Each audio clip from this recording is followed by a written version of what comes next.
नमस्कार दोस्तों, मैं जयदीप आज एक बार फिर एक नए एपिसोड के साथ आपके सामने हूं।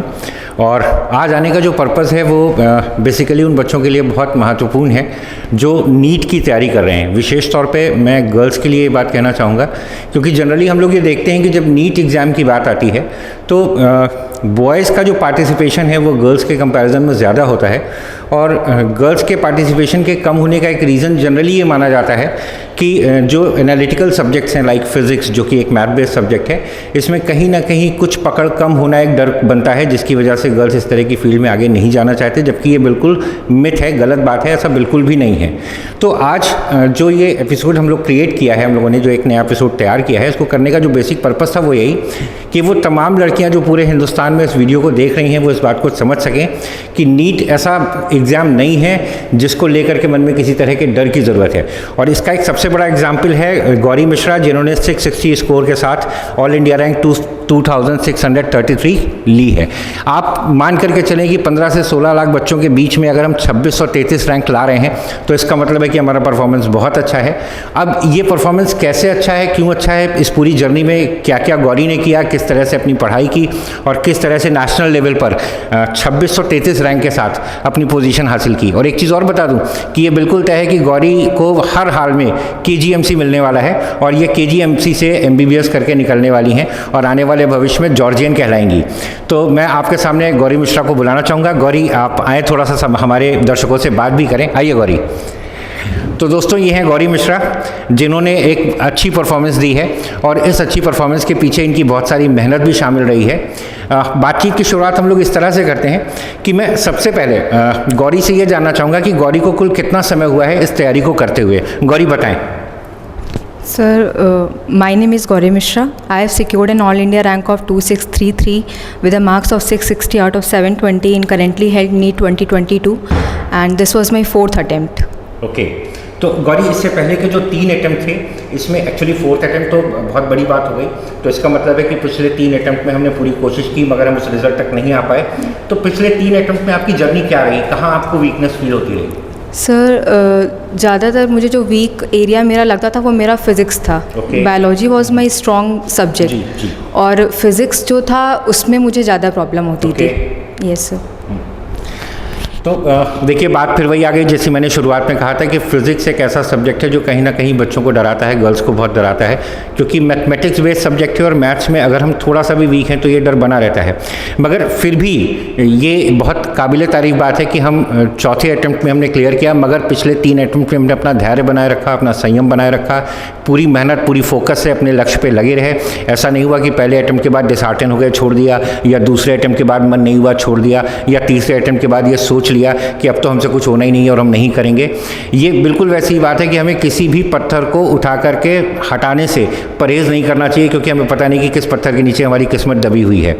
भले ही ये 4था साल था, मगर इस 4थे साल में जो अचीवमेंट था वो पिछले 3 साल की तपस्या का पूरी तरह से सपोर्टिव फल था। मतलब गौरी को जो अचीवमेंट चाहिए था वो भले ही 4थे साल में मिला, मगर मिला ज़रूर। चलिए इसी बातचीत को आगे बढ़ाते हैं और एक प्रश्न मैं आप लोगों के लिए गौरी से पूछना चाहूँगा। गौरी, एक बात बड़ी कॉमन सी समझ में आती है, कई बार बच्चे इस तरह की बात करते हैं, खासतौर पे गर्ल्स करती हैं कि सर मैथ वीक होती है तो फिज़िक्स कंट्रोल नहीं होती। तो आपने अपनी फिज़िक्स को कैसे कंट्रोल किया? सर, ये बात तो सही है कि मैथ्स का रोल आता है फिज़िक्स में, बट हम पर्टिकुलरली अगर नीट के लिए देखें तो हमें मैथ्स उतनी सीखनी है जितना नीट हमसे डिमांड करता है। मतलब जैसे हम ये कह सकते हैं कि master of jack of all trades and master of none. हमें हर चीज़ की नॉलेज होनी चाहिए, लेकिन हमको नीट का डिमांड ऐसा नहीं कि हमको परफेक्शन चाहिए किसी मैथ्स के किसी टॉपिक में, लाइक डिफरेंशिएशन, इंटीग्रेशन यूज़ होता है, बट नीट में वो एक लिमिटेशंस के साथ यूज़ होता है। तो उस चीज़ का हमें ध्यान रखना है और उसी को हम स्मार्ट वर्क कह सकते हैं कि जो जिस तरह का पैटर्न डिमांड करता है नीट, हम उस तरीके से अपनी स्टडीज़ को कन्फाइन करके पढ़ें तो वो हमारे लिए ज़्यादा हेल्पफुल रहेगा। अच्छा, थोड़ा सा बताएंगे कि मैथ्स का कौन सा पार्ट बहुत इंपॉर्टेंट है इसके लिए? सर, मैथ्स में हम लोग देखें तो अगर मैं बेसिक चीज़ों पे बात करूँ तो ट्रिग्नोमेट्री हमारे लिए चाहिए होता है। ट्रिग्नोमेट्री की इंपॉर्टेंस है, रे ऑप्टिक्स में हम लोग देखते हैं और AC जैसे चैप्टर्स में हम लोग देखते हैं। उसके अलावा डिफरेंशिएशन और इंटीग्रेशन तो बेसिक चीज़ है, जो एक बहुत ही बेसिक लेवल पे हर स्टूडेंट जो कि कॉम्पिटिटिव की तैयारी कर रहा है, चाहे वो नीट हो या जेई हो, उसको आना चाहिए। बस नीट में लिमिटेशन ये है कि हम डिफ्रेंसिएशन और इंटीग्रेशन के बहुत डेप्थ में नहीं जाते हैं। वही जब जेई और की एडवांस और मेंस की बात होती है तो इसमें बहुत डेप्थ तक क्वेश्चंस फिज़िक्स में पूछे जाते हैं। बट नीट की लिमिटेशंस ये है कि 45 to 50 क्वेश्चंस 50 मिनट्स में हमें सॉल्व करना है, तो बहुत ज़्यादा इन डेप्थ इनकी चीज़ जो है वो पूछी नहीं जाती है हमारे एग्ज़ाम में। तो हमको बेसिक नॉलेज होनी चाहिए, डिफ्रेंसिएशन हो गया, इंटीग्रेशन हो गया, ट्रिग्नोमेट्री हो गई, बेसिक जो ज्योमेट्री होती है वो हमारे ऑप्टिक्स में यूज़ होती है, तो इन सब चीज़ों की बेसिक नॉलेज होनी चाहिए। ओके, तो देखिए ये बात बड़ी इंपॉर्टेंट है जो मुझे समझ में आई, गौरी ने भी जो बोला कि फिज़िक्स को अगर स्ट्रॉन्ग करना है तो मैथ का बेस तो ज़रूरी है, मगर मैथ में आपको मास्टर होने की ज़रूरत नहीं है।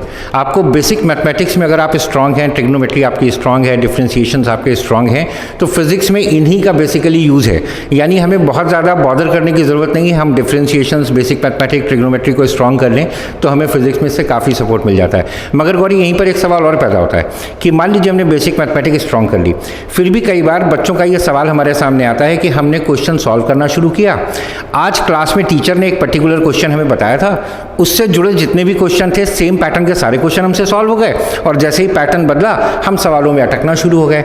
इसका मतलब मैथमेटिक्स का बेस बना लेने के बाद भी फिजिक्स में कमांड करने के लिए कुछ और ट्रिक्स और टिप्स की ज़रूरत होती है। तो फिजिक्स को एक्चुअली कंट्रोल कैसे करें, बोलिए। अब बोलो। सर फिज़िक्स में मेरा स्कोर पहले तो मैं बता दूं 170 है आउट ऑफ 180, और मेरा वो वीक सब्जेक्ट था। बट मैंने उसको स्ट्रॉन्ग कैसे किया, आपको पहली बात तो हम लोग का जैसे बायोलॉजी हम लोग देख के चलते हैं तो बहुत ही थ्योरेटिकल होता है, तो हम लोग की माइंडसेट ऐसा होता है कि हम लोग थ्योरी पढ़ लें और क्वेश्चंस की तरफ उतना पहले जो बच्चा तैयारी कर रहा होता है उतना ज़्यादा अलाइन नहीं हो पाता है कि नहीं हमको क्वेश्चंस की प्रैक्टिस उस तरीके से करनी है, बिकॉज बायोलॉजी में वो डिमांड नहीं होती है। और केमिस्ट्री में भी कुछ सेक्शंस है, लाइक फिजिकल केमिस्ट्री में बहुत डिमांड होती है, लेकिन इनऑर्गेनिक वगैरह में बेसिकली पढ़ना और क्रैम करना ज़्यादा होता है। तो फिज़िक्स में ये है कि मैथ्स का स्ट्रॉन्ग होना वो खाली एक अकेला चीज़ नहीं है, उसके अलावा आपको कॉन्सेप्ट को समझना पड़ेगा। अगर आपका ऐसा है कि एक पैटर्न के क्वेश्चन आप सॉल्व कर ले रहे हो, बट वही अगर मोल्ड करके या उसी टॉपिक से रिलेटेड कोई दूसरा पैटर्न आपसे पूछा गया और आप उसको नहीं कर पा रहे हो, इसका मतलब आप कहीं ना कहीं कॉन्सेप्ट में लैग कर रहे हो। तो उस कॉन्सेप्ट को आपको स्ट्रॉन्ग करना पड़ेगा। जैसे मैं एक एग्जांपल दे सकती हूँ कि अगर हम लोग बॉल को नीचे से ऊपर थ्रो कर रहे हैं तो जो ग्रेविटी है उस समय उसको डीसेलरेट कर रही है, और डीसेलरेट करते करते जब वो बॉल ऊपर जाती है तो उसकी वेलोसिटी ज़ीरो हो जाती है, बट जब वो ऊपर से नीचे आती है तो वही ग्रेविटी उसको एसेलरेट कर रही है। ये बहुत ही बेसिक सा मैंने एग्जाम्पल दिया, आप इससे समझ सकते हो कि ये कॉन्सेप्ट है। इसको कहते हैं, मतलब कुछ लोगों को लगता है कॉन्सेप्ट कैसे क्लियर करें, तो ये वो कॉन्सेप्ट है कि वही फोर्स जो ग्रेविटी है एक टाइम पे आपके लिए डिसेलरेशन का काम कर रहा है और आपकी वेलोसिटी को ज़ीरो कर रहा है, बॉल की वेलोसिटी को ज़ीरो कर रहा है, और फिर एसेलरेशन का काम करते करते जब बॉल ग्राउंड पे स्ट्राइक करती है तो उसकी वेलोसिटी को मैक्सिमम या वेलोसिटी को उसकी इंक्रीज़ कर देता है। तो अगर आपका ये कॉन्सेप्ट क्लियर है तो इस टॉपिक पे आपको कोई भी क्वेश्चन दिया जाए, नो डाउट आप उसको हैंडल कर सकते हो। तो यहाँ पे कॉन्सेप्ट का इंपॉर्टेंस होता है सर। ओके। तो बच्चों देखिए, एक बात समझने की ज़रूरी है, वो ये कि अगर मैथ्स में आप स्ट्रांग हैं तो इसके बावजूद आपको फिज़िक्स के कॉन्सेप्ट्स को प्रॉपरली प्रैक्टिकल लेवल पे समझना पड़ेगा। जब तक आप नहीं समझेंगे फिज़िक्स पे आप कंट्रोल नहीं कर पाएंगे। और गौरी का स्कोर नीट में 180 में 170 फिज़िक्स में है। गौरी अभी खुद आपसे कह रही थी कि मैं फिज़िक्स में बहुत वीक थी, मगर इस लास्ट 1 ईयर के इम्प्रूवमेंट ने इनको 170 तक पहुँचा दिया। तो कहीं ना कहीं इन चीज़ों को आपको रटना पड़ेगा, कंठस्थ करना पड़ेगा, याद करना पड़ेगा, समझना पड़ेगा, प्रैक्टिकली इसको इम्प्लीमेंट करना पड़ेगा, तब जाकर के आप फिज़िक्स को कंट्रोल कर पाएंगे। हाँ, मगर यहाँ पर एक चीज़ मैं और गौरी से पूछना चाहूँगा और फिज़िक्स से रिलेटेड ही पूछना चाहूँगा कि कई बार मैंने ये भी सुना है कि फिज़िक्स में क्वेश्चन को सॉल्व करने से पहले अगर आप उसका डायग्राम अपने दिमाग में क्रिएट नहीं कर सकते तो फिज़िक्स को सॉल्व नहीं कर सकते। ये कहाँ तक सच है? सर ये हम कह सकते हैं कि फ़िज़िक्स में वैरायटी ऑफ टॉपिक्स हैं, तो हर टॉपिक के लिए अप्रोच जो है, हर टॉपिक के क्वेश्चंस की अप्रोच डिफरेंट होती है। जैसे हम अगर बात करें ऑप्टिक्स की तो उसमें हमारे लिए डायग्राम का इंपॉर्टेंस बहुत ज़्यादा है। अगर हम बात करें ऑल्टरनेटिंग करंट्स की तो उसके लिए हमें फेज़र डायग्राम बनाना अच्छे से आना चाहिए। तो डिफरेंट टॉपिक्स के लिए डिफरेंट अप्रोच है। हम एक ही अप्रोच से सारे टॉपिक्स को क्वेश्चन को नहीं सॉल्व कर सकते हैं। ऑप्टिक्स की अप्रोच अलग है, ऑल्टरनेटिंग करंट की अप्रोच अलग है, रोटेशन की अप्रोच अलग है। तो अगर हम ब्रॉड लेवल पे देखें तो एक क्लैरिटी आ जाती है। अगर हम डायग्राम देखते ही, डेटा देखते ही अगर हम डायग्राम बना लेते हैं तो एक क्लैरिटी आ जाती है कि हमें आगे अप्रोच क्या करना है। लेकिन अगर हर टॉपिक के लिए हम देखें कि डायग्राम ही बनाना ज़रूरी है तो सर ऐसा कुछ नहीं। कोई हमारे डायरेक्ट फॉर्मूला बेस आते हैं जिसमें हम लोग ने फॉर्मूला लिखा और उस पर वैल्यू पुटअप किया और हमें हमारा आंसर मिल जाता है। तो वहाँ पर हम अननेसेसरी डायग्राम बनाकर अपना टाइम वेस्ट नहीं कर सकते हैं, क्योंकि हमें टाइम बहुत इंपॉर्टेंट रोल प्ले करता है। और जहाँ पे डायग्राम की इंपॉर्टेंस है, जैसे ऑप्टिक्स जैसा है, जहाँ पे डायग्राम अगर आपने थोड़ा सा भी गलत कर दिया या उसकी आपकी प्रैक्टिस नहीं है तो वहाँ पे आपका क्वेश्चन मतलब आप गलत कर सकते हैं। तो देखिए, एक मिथ तो ये क्लियर होता है कि केवल डायग्राम ही सब कुछ नहीं है। ये बात इस बात पे डिपेंड करेगी कि आप किस टॉपिक का कौन सा क्वेश्चन हैंडल कर रहे हैं। अगर वहाँ पर डायग्राम हेल्पफुल है तो आपको डायग्राम पर जाना होगा। अगर डायरेक्ट फॉर्मूला बेस्ड क्वेश्चन है तो आपको डायरेक्ट इंप्लीमेंट करना होगा, इससे सॉल्व होगा। अच्छा गौरी, एक बड़ी इंटरेस्टिंग बात है, इस बार जो नीट का पेपर हुआ उसमें हम लोगों ने ये देखा कि जो बायो के क्वेश्चन पेपर था, बायो के जो 90 क्वेश्चन थे ये असर्शन बेस्ड थे, यानी हर क्वेश्चन के 4 ऑप्शंस थे और चारों पैराग्राफ बेस्ड थे। तो उसमें रीडिंग टाइम भी बहुत सारा जा रहा था। तो आपने बायो को कैसे हैंडल किया? सर बायो का तो मैं ये क्रेडिट अपने टीचर्स को देना चाहूँगी कि हमारी प्रैक्टिस यहाँ पे इतनी अच्छी थी। जूलॉजी वगैरह में हम लोग को एनसीईआरटी इतनी बार रिवाइज़ करा दी गई थी कि जो लाइंस थी हमारे माइंड में ऑलरेडी सब मतलब बैठा हुआ था अच्छे से, हमें याद था अच्छे से कि जब जैसे ही हम लोग मतलब मैंने देखा और मुझे बहुत ज़्यादा टाइम नहीं लगा ये सोचने में कि पर्टिकुलर स्टेटमेंट मेरा पढ़ा हुआ है कि नहीं हुआ है। यहाँ पे मुझे हेल्प हुआ था। रिवीजन का सबसे ज़्यादा बेनिफिट मुझे टाइम को कम से कम टाइम में पेपर अटेम्प्ट करने में हुआ था। अच्छा, और केमिस्ट्री को लेकर आप क्या कहना चाहोगे? सर केमिस्ट्री को लेके मैं ये कहना चाहूँगी कि केमिस्ट्री का पेपर थोड़ा सा अनएक्सपेक्टेड था इस बार का, अगर बाकी बार से ट्रेंड देखें। बट कॉम्पिटिटिव एग्ज़ाम का आई थिंक मतलब ही यही होता है कि कुछ पहले से डिसाइड ना हो कि कैसा, हमें बस इतना पता है कि हमारी सोर्स कन्फाइंड है, कि एनसीईआरटी हमारा सोर्स है, उसमें से हमें हर तरीके के पेपर के लिए तैयार होना चाहिए, बी डिफ़िकल्ट और मीडियम और ईजी। इस बार का अबव मॉडरेट पेपर प्रेडिक्ट किया गया था, तो उस हिसाब से केमिस्ट्री थोड़ा सा डिफ़िकल्ट साइड पे था कंपैरेटिवली। बट अगर जिसकी एनसीईआरटी पे कमांड अच्छे से थी तो वो एजर्शन, रीज़न और इस तरह के जो स्टेटमेंट बेस्ड क्वेश्चंस थे उनको अच्छे से हैंडल कर सकता है। ओके, तो आप लोगों ने मुझे लगता है कि बहुत ध्यान से सुना होगा गौरी की बात को, और ये समझने की कोशिश आपने भी की होगी कि सब्जेक्ट्स अलग अलग हैं तो उनकी अप्रोच अलग अलग है, उनको हैंडल करने का तरीका अलग अलग है, मगर सारे सब्जेक्ट्स में अच्छा परफॉर्म करने का फॉर्मूला एक है, वो है बहुत सारी मेहनत, बहुत सारा रिवीजन, बहुत सारा टाइम जो आपको पढ़ाई को देना पड़ेगा। सोशल मीडिया से दूर होना पड़ेगा, फ्रेंड सर्किल से दूर होना पड़ेगा, परिवार से दूर अलग कमरे में बैठ करके पढ़ना पड़ेगा, और लगातार अपने दिमाग में ये बनाए रखना पड़ेगा कि आपको नीट क्वालिफाई करना है, क्योंकि वही आपका ड्रीम है और उसी के लिए आप आगे बढ़ रहे हैं। अच्छा, एक चीज़ गौरी और मैं आपसे पूछूंगा कि आपने पिछले 3 साल की जो जर्नी थी उसमें बताया कि आपने लगातार अटेम्प्ट किया मगर लगातार आप फेल्योर मिला, तो लास्ट ईयर आपने ग्रेविटी ज्वाइन किया। तो इस 1 साल में ग्रेविटी में आने के बाद आपने क्या चेंजेस फील किए और वो किस वजह से फील किए, क्या फ़र्क था ग्रेविटी में आने के बाद? सर जो मेरे प्रीवियस अटैम्प्ट रहे हैं उसमें मेरे साथ मतलब मैं बताना चाहूँगी, मेरे साथ प्रॉब्लम ऐसी नहीं थी कि मैं मतलब लॉन्ग आवर्स बैठ के पढ़ नहीं सकती हूँ या मतलब मुझे पढ़ने में मोटिवेशन नहीं रहता या इस तरह की चीज़ थी। मेरा कोई मेडिकल बैकग्राउंड नहीं रहा है, मेरा कोई जानने वाला या कोई कज़न कोई भी मेडिकल में नहीं रहा है, किसी ने नीट नहीं दिया है, तो मेरे साथ ज़्यादा प्रॉब्लम गाइडेंस की थी जो कि मेरी ग्रेविटी में आके सॉल्व हुई। जो टीचर्स ने मुझे गाइड किया, मेरे जो प्रीवियस 2 अटैम्प्ट में मेरा 20-25 मार्क्स से ही सिलेक्शन रुक रहा था, और वो उसका मेन वो चीज़ था कि मैं मेहनत तो कर रही थी बट वो डायरेक्शन जो था उसको कुछ मतलब गाइडेंस की थोड़ी कमी थी।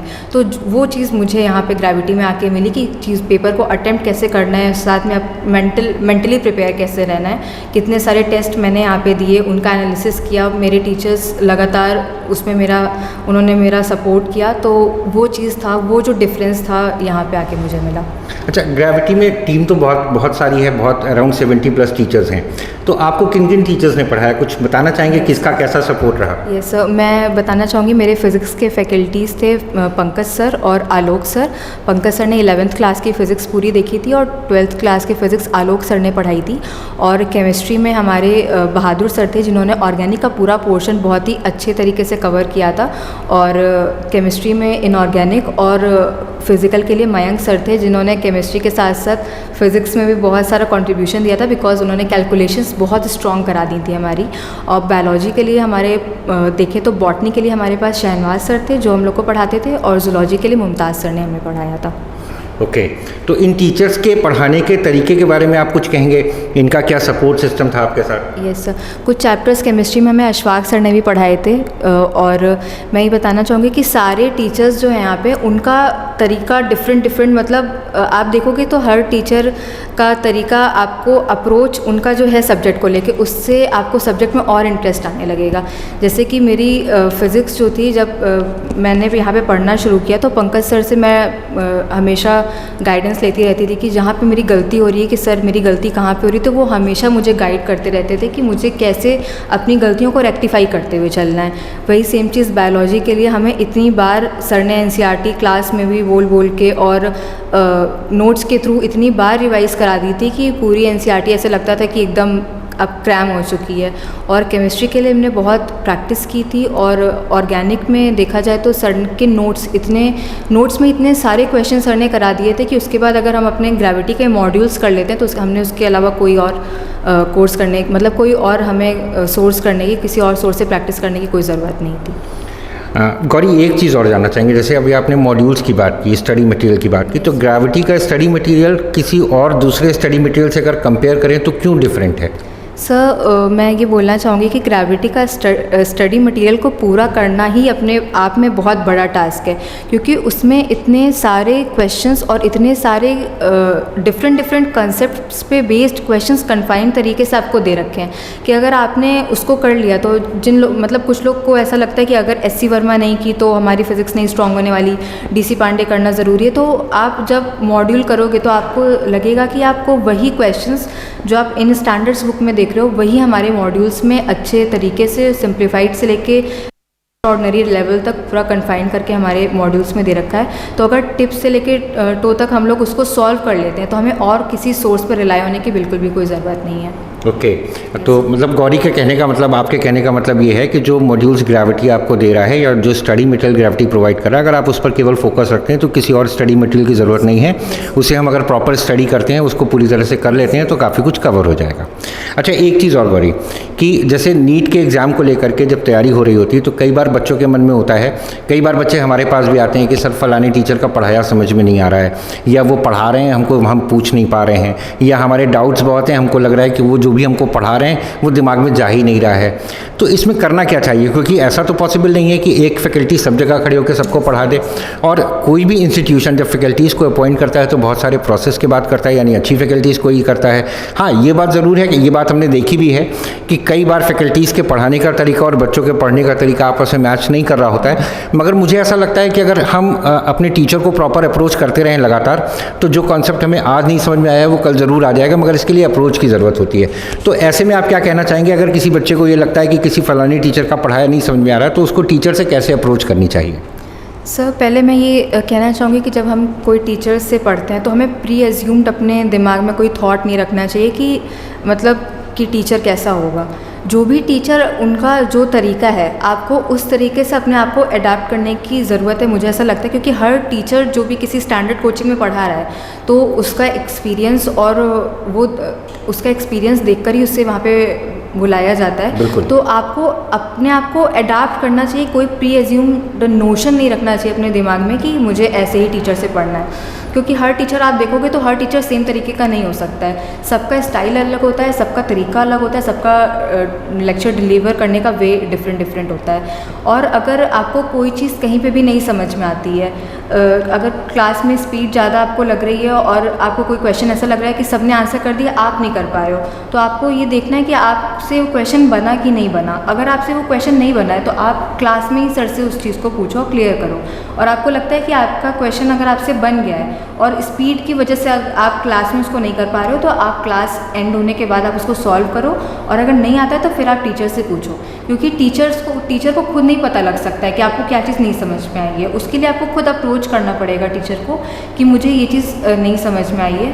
और पर्टिकुलरली सर मैं डाउट्स के लिए कहना चाहूँगी कि अगर आपको कोई डाउट आया है तो आपको डायरेक्टली अगर आप टीचर से पूछो कि मुझे क्वेश्चन नंबर 14 बता दीजिए, उससे बेटर है कि आपने क्वेश्चन नंबर 14 जहाँ पे सॉल्व किया है, आप वो रफ कॉपी ले जाओ और आप उनसे पूछो कि मैंने ऐसे ऐसे इस मेथड से सॉल्व किया था, तो मेरे करने में क्या गलती है, मुझे टीचर से आप ये पूछो कि आप वहाँ आपको बताएं। तो अगर आपके कंसेप्ट में कोई गलती होगी, आपके सोचने का कोई तरीका गलत होगा, तो वो टीचर आपको वहीं तुरंत करेक्ट कर देगा। देखिए, ये बहुत इंपॉर्टेंट बात गौरी ने शेयर की है कि अगर आप किसी सब्जेक्ट में प्रैक्टिस कर रहे हैं और उसमें आप अपने आप को वीक पा रहे हैं या टीचर्स जो आपको पढ़ा रहे हैं कॉन्सेप्ट आपको नहीं क्लियर हो रहे हैं, तो ये बहुत ज़रूरी है कि आप टीचर के इंटरेक्शन में रहें, आप टीचर को प्रॉपर अप्रोच करें, डाउट्स अपने डिस्कस करें। और इस बात को मैं ख़ास तौर पर सबसे कहूँगा कि आप लोग नोट कर लें कि जिस क्वेश्चन को आप डाउट के तौर पर पूछने जा रहे हैं, पहले उसे खुद सॉल्व करें। सॉल्व करने के बाद जब डाउट पूछने जाएँ तो वो कॉपी ज़रूर लेकर के जाएँ जिसमें आपने उस क्वेश्चन को सॉल्व किया है, ताकि टीचर आपको ये आइडेंटिफाई करके बता सके कि आपके प्रोसेस में कहाँ मिस्टेक है। क्योंकि प्रोसेस की मिस्टेक अगर पकड़ में आ जाएगी तो मुझे लगता है फिर सवाल कंट्रोल में आ जाएगा। ठीक है ना? अच्छा गौरी, एक चीज़ और, ये हमारे साथ बहुत सारे बच्चे जुड़े रहते हैं, हमारे चैनल्स पे भी जुड़े हैं। ग्रेविटी में हमारे पास अराउंड 600+ बच्चे हैं जो नीट की तैयारी कर रहे हैं। इसमें बहुत सारी गर्ल्स भी हैं, बहुत सारे बॉयज़ भी हैं। तो इन जनरल अगर नीट में सक्सेस चाहिए तो आपकी तरफ से क्या टिप्स और ट्रिक्स हैं बच्चों को जो उन्हें फॉलो करना चाहिए, जो उनको सक्सेस दिलाने के लिए बहुत इंपॉर्टेंट है? सर मैं कहना चाहूँगी कि जैसे कोई भी कॉम्पिटिटिव एग्ज़ाम है, जस्ट लाइक हम लोग कोई अगर गेम खेलते हैं तो उससे पहले हमें सारे उसके रूल्स पता होते हैं, वैसे ही कॉम्पिटिटिव एग्ज़ाम के एक सर्टेन पैटर्न होता है। आपको उस पैटर्न से गो थ्रू होना पड़ेगा और आपको ये देखना पड़ेगा कि 22 लाख के करीब एस्पिरेंट्स हैं जो कि रजिस्टर करते हैं। तो नीट जो पेपर बना रहा है उसको इतने सारे लोगों को एलिमिनेट करना है। ठीक है, आपको ये देखना पड़ेगा कि इतने सारे सोर्सेज अवेलेबल होते हुए भी कुछ थाउजेंड्स लोग ही क्यों 600+ ला पा रहे हैं, क्योंकि उनका पैटर्न वो इस तरीके से डिज़ाइन करते हैं कि उनको इतने लैक ऑफ स्टूडेंट्स को एलिमिनेट भी करना है। तो अपने आप को मेंटली उस हिसाब से अपने आप को प्रिपेयर करके चलना पड़ेगा कि आपके हर टेस्ट को आपको उस तरीके से देना पड़ेगा कि आप अपने मेन एग्जामिनेशन को ही मतलब दे रहे हैं। दूसरी बात, प्रेप में अगर हम देखें तो मैं ये बोलती हूँ कि P मतलब practice, R is revision and E is eliminating your weak areas and P is preventing the mistakes which you have done before। तो अगर आप देखें इन चार चीज़ों को अगर आप फॉलो कर देते हैं तो ऐसी कोई चीज़ नहीं है जो आपको स्टॉप कर सकती है। आपको प्रैक्टिस करनी पड़ेगी, रिविजन करना पड़ेगा, अपने वीक एरियाज़ को एलिमिनेट करना पड़ेगा। उसके बाद जो गलतियाँ आप करते जा रहे हो, अगर आप उनको करते रहोगे बार बार तो आपका कोई फ़ायदा नहीं होने वाला है। उससे बेटर है कि आप अपनी मिस्टेक कॉपी बनाएं, उन गलतियों को लिखें और जो गलतियां आप एक बार कर चुके हो उसको नहीं करो, तब जाके आपका जो स्कोर है वो इंक्रीज़ होगा। क्योंकि अगर हम लोग देखें तो बहुत सारे मार्क्स हम लोग इसी चक्कर में खो देते हैं कि अच्छा ये गलती तो मैंने पहले भी की थी और ये फिर मुझसे हो रही है। तो इन चीज़ों पर आपको फोकस करने की ज़रूरत है। उसके अलावा NEET is not all about studying only. आपको अपना मेंटली भी आपको स्ट्रॉन्ग रहना है, मेंटल मेकअप आपको करके चलना है कि पेपर कैसा भी आ सकता है, पेपर इजी भी आ सकता है, पेपर बहुत टफ भी आ सकता है और पेपर लेंदी भी आ सकता है, बट वो सबके लिए होगा। आपको ये देखना है कि आपको वहाँ पे अपना पेशेंस कैसे मेंटेन करके रखना है। ये चीज़ मेरे टीचर्स ने मुझे एग्ज़ाम से पहले ही, मेरे सर ने मुझे बताया था कि जो भी आएगा वो सबके लिए होगा। तुम्हें ये नहीं सोचना कि अगर पेपर लेंदी हो गया तो बिल्कुल घबरा जाना है। तो इस चीज़ की तैयारी मेरे टीचर्स ने यहाँ पे पहले से ही करा दी थी। तो आपको ये सोचना है कि हो सकता है पेपर बहुत वन लाइनर ही क्वेश्चंस आ जाएं तो आपको उसमें एक्साइटेड नहीं हो जाना है। पेपर बहुत लेंदी हो जाए तो आपको पेशेंस रखना है। तो इन चीज़ों का आपको ध्यान रखना है और उसके साथ ही ऑल द बेस्ट। ओके, अच्छा एक चीज़ और गौरी पूछना चाहूँगा कि आपका अपना जो स्टडी शेड्यूल टाइम टेबल था सुबह उठने से लेकर के रात में सोने के बीच में, वो क्या रहता था? सर मेरा स्टडी शेड्यूल अगर हम देखें तो मतलब बहुत ही ऐसा कोई पक्का ऐसा कि मैं पूरा फॉलो करती हूँ एकदम बना के रखा और टाइम टू टाइम ऐसा शेड्यूल नहीं था मेरा कोई। लेकिन मेरा डेली टारगेट्स सेट रहते थे कि मुझे आज के दिन में कौन कौन से टॉपिक्स करने हैं और मैंने एवरेज देखा जाए तो 450 से 500 क्वेश्चंस पर डे सॉल्व किए हैं, मतलब स्टार्टिंग से लेके एंड तक। और इसमें मेरा कोई भी ऐसा नहीं है कि कोई भी दिन मैंने छोड़ा हो जब मैंने क्वेश्चन प्रैक्टिस नहीं की हो। बीट कहीं अगर मैं गई भी हूँ या कुछ भी हो, मेरे 300 to 400 क्वेश्चन मैंने किए हैं कैसे भी करके। तो उसको मेरा ये टारगेट रहता था कि मुझे ये करना है, जिसमें से 150 to 200 क्वेश्चंस मैं बायोलॉजी के करती थी, बाकी 100 और 100 फिज़िक्स केमिस्ट्री के, कभी कभी 300, मतलब 300 रहते थे कि 150 फिज़िक्स केमिस्ट्री और 100 और 200 बायोलॉजी, तो 500 क्वेश्चंस। ये मेरा एवरेज 400 तो रहता था मेरा पूरा 8 मंथ्स में। ये मेरा शेड्यूल रहा है कि मुझे ये करना है और टॉपिक्स को कवर करना है, जो क्लास में पढ़ाया जा रहा है उसको रिवाइज़ करना है, रोज़ का काम मतलब रोज़ करना है। जो सर ने आज दिया है कि कल मॉड्यूल डिस्कशन है, ये क्वेश्चन आपको करके लाने हैं, तो मैं वो करके ले गई हूँ। इस तरीके से मैंने अपना टारगेट मतलब डेली का सेट किया था और उस हिसाब से मैंने काम किया था। देखिए, ये कुछ ऐसी बातें हैं जो गौरी आपसे शेयर कर रही हैं। अगर 660 आपका ड्रीम स्कोर है या 660 के ऊपर जाना आपका ड्रीम स्कोर है, तो ये बातें जो गौरी आपसे शेयर कर रही हैं, ये इनके 4 साल की अथक मेहनत से, इनके अनुभव से निकल करके बाहर आए हैं। ये वो इंपॉर्टेंट पॉइंट्स हैं जिनको फॉलो करके आप उस जगह पहुंच सकते हैं जहां गौरी खड़ी हैं। मगर इसमें एक चीज़ बहुत इंपॉर्टेंट है, आपको कंटिन्यूटी रखनी पड़ेगी। जैसा गौरी ने अभी बोला कि आपको इस बात से मतलब नहीं होना चाहिए कि आज मैं 1 घंटे कहीं घूमने चला गया या चली गई तो वो 1 घंटा मेरा पढ़ाई में से कम हो गया तो मैं उतना कम पढ़ लूँ। आप कहीं भी जाएं, कुछ भी करें, आपकी पढ़ाई का शेड्यूल, आपकी पढ़ाई का जो टारगेट है वो आपको डे टू डे अचीव करना पड़ेगा। अगर 400 क्वेश्चन गौरी के टारगेट थे, मैं आपको बताऊँ, पर्सनल एक्सपीरियंस से बताता हूँ। जब गौरी यहाँ पढ़ रही थी तो हम लोग तो रहते ही हैं ऑफिस में, सुबह 8 बजे आ जाते हैं, रात में 8-9 बजे तक रहते हैं। तो इत्तेफाक से गौरी का छोटा भाई भी यहाँ पढ़ने आया था, तो वो हमारे यहाँ 9-10 की स्टडीज़ कर रहा है। तो जब वो क्लास में होता था, उसकी क्लास 4 बजे शुरू होती थी, 8 बजे छूटती थी और गौरी को उसे लेके घर जाना होता था। तो बजाय इसके कि ये घर जाएं फिर वापस लौट करके आएँ, आने जाने का समय वेस्ट करें, मैंने गौरी को यहाँ पर 8-8 बजे रात तक पढ़ते देखा है। और कई बार मजाक में मैं कहता भी था कि सारी सीट्स तुम ही ले लोगी क्या, दूसरे के लिए सीट नहीं छोड़ोगी। तो वो बात सच भी साबित हुई। मगर उसका कारण क्या है, सुबह 8 बजे मैं गौरी को आते देखता था और रात में 8:30 बजे जाते देखता था। तो ये वो पेशेंस है, ये वो डेडिकेशन है, ये वो फोकस है जो गौरी ने दिया है और उसका रिजल्ट उसको मिला भी है। अच्छा, एक चीज़ और गौरी, अक्सर मैंने ये सुना है कि लोग ये कहते हैं कि एक टाइम टेबल फिक्स कर लेंगे, उसके हिसाब से चलेंगे, जो सब्जेक्ट सबसे ज़्यादा टफ है उसे सबसे ज़्यादा समय देंगे, जो सब्जेक्ट सबसे ज़्यादा ईजी उसे सबसे कम समय देंगे। तो क्या ऐसा होता है कि हम अगर फिजिक्स वीक है तो उसको सबसे ज़्यादा समय दें, बायो ईजी है तो उसे हम कम समय दें, या हमको सबको इक्वली बांट करके चलना पड़ता है, सारे सब्जेक्ट मैनेज करने पड़ते हैं? सर, सबसे पहले मैं ये कहना चाहूँगी कि आपको अपनी गलतियाँ पता होना बहुत ज़रूरी है।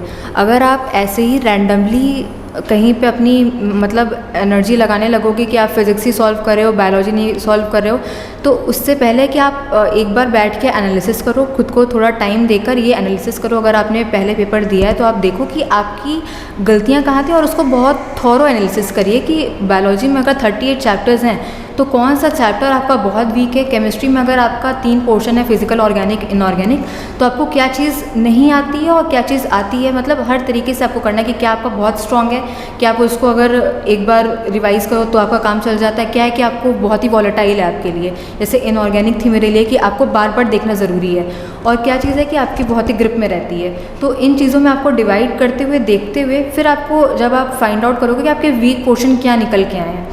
जैसे कि आपका फ़िज़िक्स निकल के आया कि फ़िज़िक्स में ऐसा है कि आपके क्वेश्चंस बहुत जल्दी नहीं बनते हैं, तो फ़िज़िक्स और फिज़िकल केमिस्ट्री ये 2 ऐसे सब्जेक्ट्स हैं जो कंसिस्टेंसी डिमांड करते हैं डेली। आपको daily certain number of question solve करने हैं ताकि आपके माइंड को डेली इम्पल्स मिलता रहे कि हाँ, आज मैंने क्वेश्चन सॉल्व किए हैं। ऐसा ना लगे कि अच्छा मैंने ये तो किया ही नहीं है, बहुत टाइम हो गया, 1 वीक हो गया, मैंने ये तो देखा ही नहीं है। तो कंसिस्टेंसी आपको इन 2 सॉल्व करने वाले सब्जेक्ट्स में चाहिए। और जो रीडिंग वाले सब्जेक्ट्स हैं जैसे कि इनऑर्गेनिक और बायोलॉजी, उसमें भी आपको टाइम टू टाइम चीज़ें आपकी आंखों के सामने से गुजरनी चाहिए, तभी आप, क्योंकि बहुत सारी चीज़ें हैं और जब स्टेटमेंट बेस्ड क्वेश्चन आते हैं तो अगर मैं एग्जांपल दूं, R.H. Whittaker gave 5 kingdom classification इन 1969, तो 1969 आपको बहुत ही क्रिस्प तरीके से याद रहना चाहिए, क्योंकि अगर 5 स्टेटमेंट हैं और which of the following is correct पूछा गया और आपको 1969 की जगह गलती से भी 68 या 67 याद आ गया, तो आप 5 की जगह 4 को करेक्ट मान के पूरा क्वेश्चन वहाँ पे गलत हो सकता है। तो ये चीज़ आपके ग्रिप में तब आएंगी जब आप एक परफेक्ट तरीके से टाइम को डिवाइड करके रखोगे कि आज मैंने पढ़ लिया था लिविंग वर्ड, तो 4 डेज़ बाद मतलब मुझे उसको फिर देखना है। और आप देखोगे कि अगर आपने पहले दिन पढ़ा था आपको 1 आवर लगा था, तो और आप बहुत ही कंसंट्रेशन से अगर आप पढ़ रहे हो तो एंड में आते आते आपको वो बहुत ही कम टाइम में आपका वो रिवीजन पूरा होने लगेगा।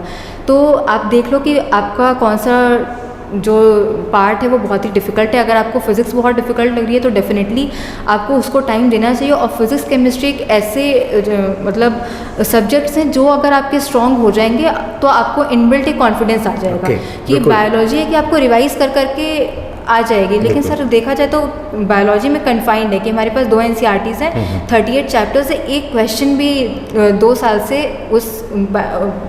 उसके बाहर नहीं गया। तब भी आप देखिए 360 आउट ऑफ 360 वाले बच्चे बहुत ही लिमिटेड हैं बिल्कुल इतने सारे लोगों में। लेकिन फिजिक्स केमिस्ट्री में क्या है, कन्फाइंड नहीं है सोर्स। हमारा चैप्टर कन्फाइंड है कि न्यूटन्स लॉ ऑफ मोशन, उसमें नीट से लेके जेई मेंस तक के जो क्वेश्चंस हैं वो रिपीट हो जाते हैं। जेई मेंस के एज इट इज़ रिपीट हो जाते हैं। कंस्ट्रेंट बस यही है कि हम लोग एडवांस तक लेवल नहीं जाता है कभी भी फिज़िक्स का। तो आपको कन्फाइंड नहीं है कि आपका क्या क्या तरीका है, तो उस तरीके से आपको हर क्वेश्चन जो उस टॉपिक से रिलेटेड है उसको इनकाउंटर करना ही है। कि एनएलएम का क्वेश्चन चाहे वो कैसा भी हो आपको देखना ही है, क्योंकि वो ऐसा नहीं कि अच्छा ये एनसीईआरटी के बाहर का नहीं है तो इसको नहीं करते हैं। ये वाली चीज़ बायोलॉजी और इनऑर्गेनिक केमिस्ट्री के लिए ज़्यादा एप्लीकेबल है, लेकिन फिज़िक्स और फिजिकल केमिस्ट्री के लिए नहीं है। तो आपको फिज़िक्स और फिजिकल केमिस्ट्री को तो कंपैरेटिवली मेरे हिसाब से ज़्यादा टाइम और डेली देना चाहिए, और बायोलॉजी का टाइम फिक्स रखना चाहिए अपने स्टडी शेड्यूल में, बिकॉज 50% बहुत ही बड़ा वेटेज अगर हम देखें तो। और वो ऐसा सब्जेक्ट है कि अगर आपने उसको रिवीजन छोड़ा तो वो वॉलेटाइल दिमाग से निकल जाएगा। और जितनी भी टेबल्स हैं, जितना भी डेटा है, एनसीईआरटी में बहुत सारा डेटा दे रखा है, आपको बहुत सारे ईयर्स याद करने हैं, बहुत सारी टेबल्स याद करनी है। तो उसका है कि आप अपना अगर आप चाहो तो शॉर्ट नोट्स बना सकते हो, मतलब कंटिन्यूस रिवीजन जो है आपको इंटरेस्टिंग बनाते हुए उसको अपना रखना है, ताकि आपके माइंड को इम्पल्स मिलता रहे कि हाँ आप होल सिलेबस रिवाइज कर रहे हो। मुझे लग रहा है कि आप लोग कागज़ पेन लेके ज़रूर बैठे होंगे, नहीं बैठे हैं तो इस रिकॉर्ड को, इस पूरे एपिसोड को डाउनलोड कर लीजिए और बार बार सुनिए, क्योंकि बहुत सारे पॉइंट्स आपके काम आने वाले हैं। और इस तरह के पॉइंट्स आपको वही दे सकता है जो इस प्रक्रिया से गुजरा है, जिसने इस सारे स्ट्रगल को देखा है, ये सारी तैयारी की है और फिर अचीव किया है कुछ। अच्छा, इसी में एक चीज़ और है गौरी, हालांकि मेरे क्वेश्चन की लिस्ट बहुत लंबी है मगर हम लोग जल्दी ही ख़त्म करेंगे। अगला क्वेश्चन मेरा ये है कि जो बच्चे रिवाइज़ करते हैं, चीज़ों को याद करना भी बहुत सारा पड़ता है, जैसे बायो में बहुत कुछ याद करने वाला है, केमिस्ट्री में बहुत कुछ याद करने वाला है, तो याद करने की क्या टेक्निक थी आपकी, कैसे याद किया आपने? सर रिवाइज का पहली बात तो मैं ये कह दूं कि जैसे सब लोग सोचते हैं कि एक बार जब हमारा क्वेश्चन पूरा चैप्टर पूरा सिलेबस कंप्लीट हो जाएगा तब हम रिवाइज़ करेंगे, बट देखा जाए तो ये तरीका नहीं है। जैसे आपका चैप्टर फॉर एग्जांपल आपके फिज़िक्स में पहला चैप्टर आपको काइनेमैटिक्स पढ़ाया गया है और आपके पास 7 to 8 मंथ्स के आपका पूरा शेड्यूल रहता है जब आप प्रिपेयर कर रहे हो, तो आपने पहले मंथ में जो चैप्टर्स पढ़े हैं उनको रिवाइज़ करने के लिए आपके पास 7 महीने हैं।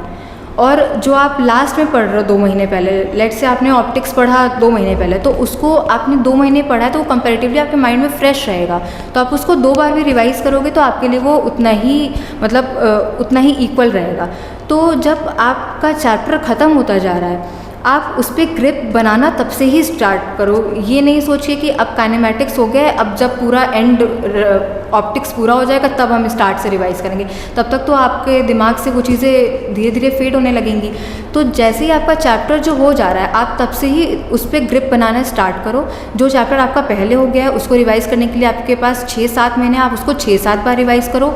जो लास्ट में 2 महीने पहले हो रहा है तो उसको आपको 6-7 बार करने की ज़रूरत ही नहीं है। कहने का मतलब है कि आप जैसे स्टार्टिंग से जो चीज़ें हो रही हैं आपको उस पर ग्रिप बना के रखो। रिवीजन की टेक्निक यही है कि ऐसा नहीं कि हम सब कुछ छोड़ दें और तब हम जब सब हो जाएगा तब रिवाइज़ करेंगे स्टार्टिंग से लेके, ये नहीं है। जैसे आप कंप्लीट करते जा रहे हो वैसे आप रिवाइज़ करते जाओ, यही मतलब सही टेक्निक होती है रिवाइज़ करने की। और आप सर्टेन टाइम, जैसे आप पढ़ रहे हो आपका लेट से 8 आवर्स है कि आप 8 आवर्स की सेल्फ स्टडी करते हो, तो उसमें से 2 से 3 घंटे आपको वो टाइम रखना है जब आप जो आपने पुराना पढ़ा है 1 वीक पहले या 1 हफ्ते पहले, या आपका जो टेस्ट हुआ था प्रीवियस उसमें जो आपकी मिस्टेक्स निकल के आई हैं उन पे काम करने के लिए आपको 2 से 3 घंटे रखने हैं कि 2 से 3 घंटे मैं इस चैप्टर को रिवाइज़ करूँगा, मुझे कहीं इसमें से ये चीज़ माइंड से चली ना गई हो। क्योंकि सर कोई भी चैप्टर्स अगर हम देखें तो एक एक वर्ड इंपॉर्टेंट है, अगर हम एनसीईआरटी का देखें एक एक वर्ड इंपॉर्टेंट है, इतनी सारी डेटा बहुत सारा है और बहुत सारी मतलब टेबल्स हैं, तो अगर हमने उसको छोड़ दिया